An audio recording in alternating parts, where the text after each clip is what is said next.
father was particularly lucky to have his entire savings account turned onto the principal of my secondary school, who was an expatriate. My father had a savings of 10,000 pounds. His first son, my senior brother Joseph, was studying law in the United Kingdom. He had finished his first degree in London School of Economics, where I also went to, and was doing his master's. My dad felt we were all going to be killed during the war, and he gave brother Aloysius, a Scottish man who was principal of College of Immaculate Conception, his entire passbook, and asked him to train my brother abroad with these savings, but he should not tell him that the money was his. Because of foreign exchange restrictions, brother Aloysius could only take away 4,000 pounds from the money. He told my brother that this was a loan from the marriage brothers to help his education. My brother rented a house bought a house in Maidavale, a flat in Maidavale in London. Those who know London know that it's a very rich area now. He and the son of the former president of Nigeria, who was his friend, Nwachukwu Azikiwe, became painters, and they painted the flat and they rented it out. And they went to East London and hired a one-bedroom studio apartment where both of them lived. That flat that my brother bought, had he not been stupid to sell it, is worth over £1 million today. But he sold it in order to finance his education.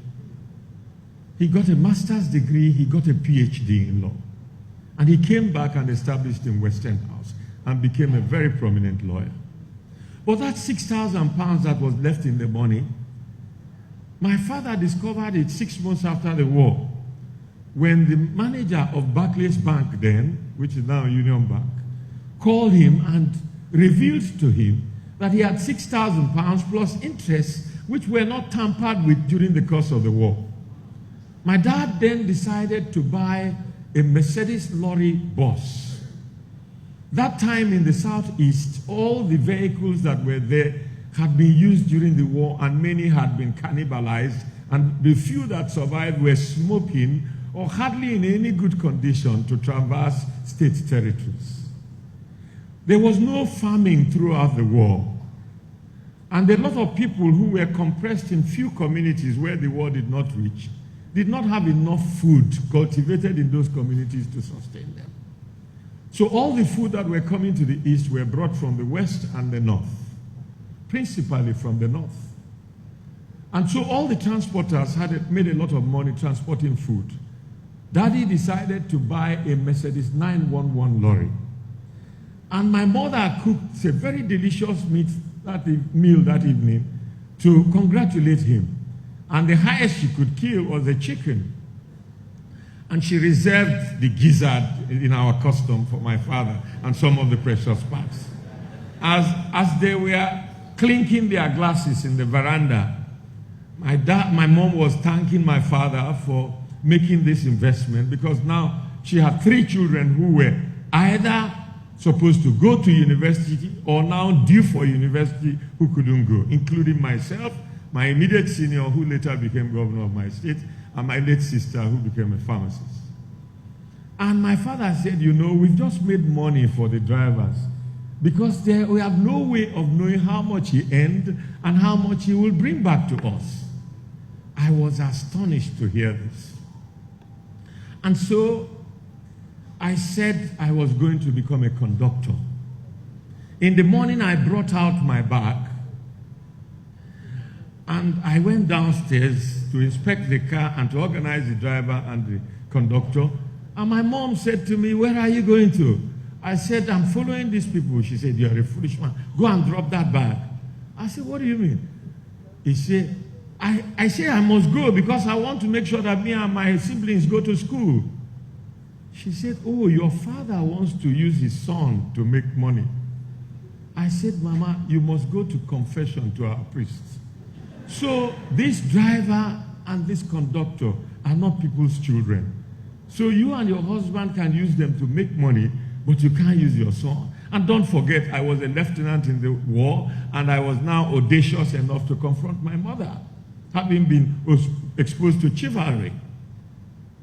My mother was a little constrained by the fact that I antagonized her with God. And she shook her head and said, okay, come, let's go to my room. I need to pray for you. We got to her room. She was confused. She didn't know what she had called me to her room for. She gave me two charms, one of which I'm wearing in my neck, and one of which is in my pocket. One is a chaplet, and one is a crucifix. And she said to me, the Lord will protect you. And I came on and jumped on the 911, and as we drove off, they told me she kept running after us and crying. But I went to Lafia, Akwanga, Bukuru, Jos, Mubi, Maiduguri. I was running down at hills when the vehicle was moving slowly and difficult to climb, and I was putting the wedge to make sure it doesn't roll back. And I was shouting, "Oh, Shebe." My brother was in England, and when we wrote him letters that we were balancing 500 pounds every 2 weeks, he and one of his late friends, Felix Okoye, went to the Netherlands and bought a Volkswagen bus and sent it to us. I went back to Daddy and said, I want to also establish the revenue pattern in this Volkswagen bus. And every 6 a.m., those who understand Igbo will know what I'm about to say now, I went to a place called 9th Mile Corner, where the vehicle was loaded, to drive it to Makurdi and Otrukpo. And I used to shout on the road, 9 Mile Otrukpo, 10 shillings on your doses, or Otrukpo by 9 Mile Otrukpo, 10. Behind your home delivery, if we ever boss now, so.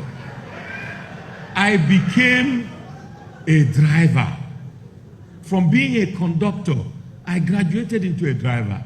And don't forget, my father was a parliamentarian, a parliamentary secretary, and a minister.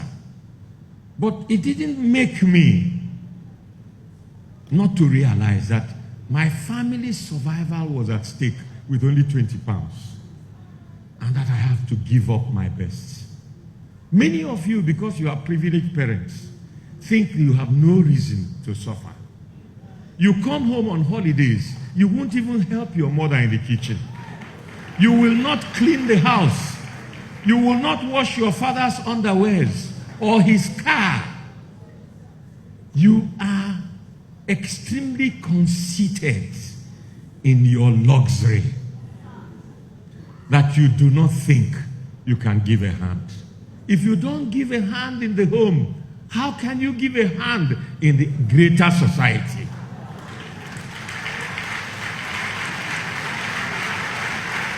The second thing I want to say to you is about public service.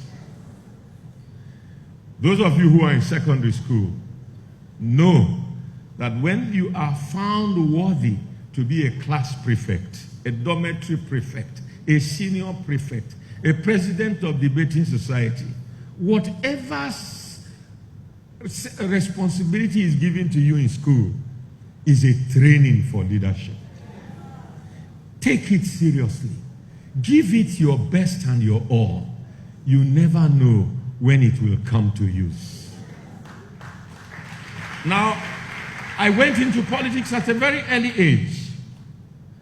I became special assistant to President of Nigeria at 28.